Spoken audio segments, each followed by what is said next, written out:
Okay, today we're just going to talk a little bit about the fan brush. Now this is a beautiful, really beautiful brush to use. It saves a lot of time doing a lot of things.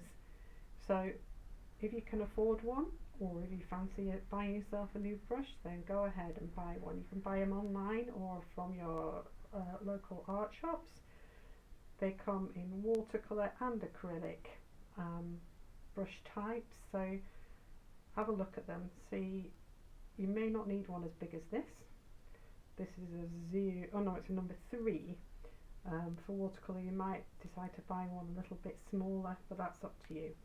So you can do all sorts of things with this brush. I'm just going to dip it into a ready mixed green. Now you can see that the bristles have clogged up together. They're not quite as splayed out as they were. So when you put a mark down onto your paper, you'll end up with blocks like that. So ideally what you need to do is just carefully, it's just the fact that there's too much water on the brush as it is. So just carefully separate them with your fingers, and then you'll get a finer line. Okay, so for that you can just gently fill your brush bristles up, and you could do grasses like this, going off into the distance. Just put a little bit more paint on so you can see it a bit better. Separate the brushes up again, like that. You just lift the brush for a shorter mark. If you want a longer mark, use the brush flat, like that, and then lift for shorter, stabbier marks. You can also just do sort of dots like this with your brush. So just keep the brush fairly flat, and this is good for creating sort of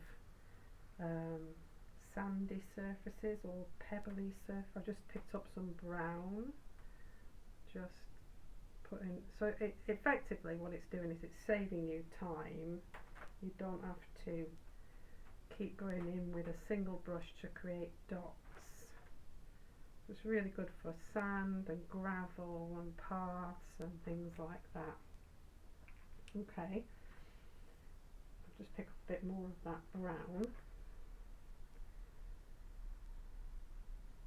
So remember to just separate the bristles a bit, especially if it's got waterlogged with paint, like that.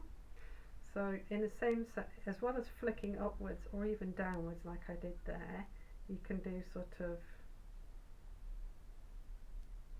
curvy marks, and you can imagine that they would be great for water or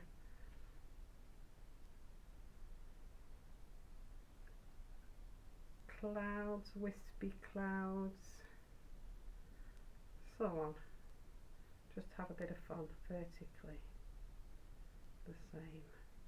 Marks on wood, all sorts of things you could use it for, but just buy yourself one and have a bit of a play. Don't forget to like and subscribe, and I'll see you next time.